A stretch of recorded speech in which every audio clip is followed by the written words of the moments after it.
Երկրի վրա քայլող քաջ առյուծները և երկնքում սավառնող հերոս արծիվները։ Հեղինակ Մատինա Մարինե Մանուկյան։ Ռուդիկ Բախշիի Մովսեսյան։ Ապրիլյան պատերազմի անմահ հերոս։ Ծնվել է 1976 թվականի հունիսի 10-ին Արցախի սրտում, մայրաքաղաք Ստեփանակերտում։ Երկու եղբայր մի քույր էին, ինքը միջնեկներ։ Համեստ ու խելոք էր, հանգիստ, կարգուկանոն սիրող, միաժամանակ շատ կատակասեր։ Հաճախել է 3-րդ մանկապարտեզը, որից հետո գնացել է Հայկ Բալասանյանի անվան թիվ 5 դպրոցը։ Եղել է խելացի, ուշիմ և հարվածային աշակերտ։ Սիրված էր ուսուցիչների կողմից։ Դպրոցական տարիներին զուգահեռ 9 տարեկանից 5 տարի նաև հաճախել է երաժշտական դպրոց, կլարնետի։ Ծնողներին ոչինչ չասելով ինքնուրույն գնացել է քննություն է տվել ու ընդունվել, իսկ երբ ավարտել է դպրոցը 1994 թվականի հունվարին, զորակոչվել է բանակ, Արցախ, Խոջալու և 6 ամիս ուսումնական զորամասում ծառայելուց հետո սեպտեմբերի 2-ին արժանացել է լեյտենանտի կոչման, տեղափոխվել և ծառայել է հետախուզական գումարտակում։ Ծառայելով սիրով ու պարտաճանաչ, զորացրվել է 1996 թվականին։ Սակայն, սիրելով զինվորական կյանքը, զգացել է, որ հայրենիքը շատերի թվում նաև իր կարիքն ունի ու զորացրվելուց անմիջապես հետո գնացել է սպայական 6-ամսյա դասընթացների և լեյտենանտի կոչումով համալրել հայոց բանակի զինվորականների շարքերը, որպես սպա։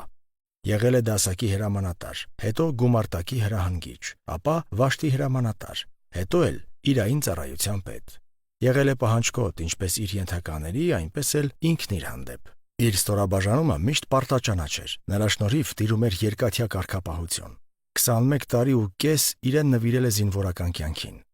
արժանացել բազում մեդալների և իր հետքը թողել հայրենի հողի վրա։ 16.07.1999 թվական ստացել է կրտսեր լեյտենանտի կոչում։ 10.09.2002 թվական ստացել է ավագ լեյտենանտի կոչում։ 18.08.2006 թվական ՀՀ նախագահի հրամանագրով պարգևատրվել է անբասիր ծառայության համար առաջին աստիճանի մեդալով։ 10.06.2007 թվական ՀՀ Ղարաբաղյան պատերազմի վետերանների միության կողմից արժանացել է հայրենիքի պաշտպանության համար մեդալի։ 07.05.2007 թվական արժանացել է ՀՀ Վազգեն Սարգսյան մեդալի։ 14.03.2011 թվական ստացել է կապիտանի կոչում։ 24.12.2011 թվական ՀՀ ՊՆ հրամանագրով արժանացել է ՀՀ Զինված ուժեր 20 տարի հոբելյանական մեդալի։ 27.09.2012 թվական ՀՀ նախագահի հրամանագրով պարգևատրվել է անբասիր ծառայության համար երկրորդ աստիճանի մեդալով։ 18.04.2012 թվական պարգևատրվել է ՀՀ Անդրանիկ Օզանյան մեդալով։ 31.08.2013 թվական պարգևատրվել է ՀՀ անբասիր ծառայության համար երրորդ աստիճանի մեդալով։ 2014 թվական տեղափոխվել է Մարտակերտի 5-րդ պաշտպանական շրջան և ստացել մայորի կոչում։ Աշխատել է մինչև 2016 թվականը։ Ամուսնացել է 1997 թվականին համեստ ու սիրուն Նելիի հետ և նրա հետ համատեղ կյանքում ունեցել 2 աղջիկ։ Մեր հերոսը լի էր կյանքով, եռանդով, ապրում էր երգով ու ծիծաղով։ Իր գործի նվիրված, հայրենասեր, պատվով ու հարգանքով սպա էր։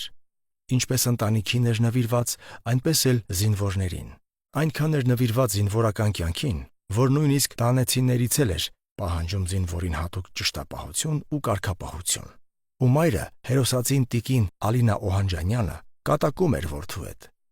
Կարող է մենք էլ ենք քո զինվորները։ Ու մեր հերոսն այդ արտահայտությունից ուրախանում էր։ Ապրիլյան պատերազմի ժամանակ թշնամին անցել էր լայնամասշտաբ ռազմական գործողությունների, Արցախա-ադրբեջանական սահմանի ողջ երկայնքով, օգտագործելով օդուժ, ծանր զինտեխնիկա, հրետանի, ինչպես նաև մեծաքանակ կենդանի ուժ։ Մեր անկոտրում քաջը Մարտակերտի զորամասի գնդի պահպանության տեղամասում էր, որը 5 կիլոմետր էր հեռու դիրքերից։ Զորամասը ռմբակոծվում էր հակառակորդի կողմից։ Նա մարտնչել է թշնամու դեմ քաջաբար և արիաբար զոհվել ապրիլի 4-ին։ Հակառակորդի անօդաչու թռչող սարքի պայթյունից առաջացած բեկորներից ստացած վիրավորումից։ Նկատելով դա, նա ինտենսիվորեն սկսել է կրակ բացել, այնքան է կրակել, որ արդյունքում անօդաչու թռչող սարքը փոխել է իր ուղղությունը և իրենից 3-4 մետր հեռավորության վրա կպել է պատին ու պայթել, խլելով մեր անձնազոհ հերոսի կյանքը։ Փառք ու խոնարհում մեր հզոր քաջի հիշատակին։ Նա հետմահու պարգևատրվել է մի շարք մեդալներով, ՀՀ նախագահի կողմից մարտական ծառայություն մեդալով, 704-2016 թվական պարգևատրվել է մի մեդալով, որը կոչվում է Մայրական երախտագիտություն Արցախի քաջորդիներին, 406-2016 թվական արժանացել է ՀՀ մարտական ծառայություն մեդալի, 2505-2017 թվական Պաշտպանության նախարարության հրամանագրով պարգևատրվել է ՀՀ ռազմական հետախուզության ծառայության համար կրծքանշանով և արժանացել հետախույզի պատվավոր կոչման։ Այսօր նրա անվամբ է կոչվում այն դպրոցի ռազմագիտության դասարանը, որտեղ նա է սովորել։ Այո, լավ մարդուն ու հերոսին երբեք մոռանալ չի լինի։ Նրան երբեք բացակա չենք դնի։ Խոնարհումս նրան։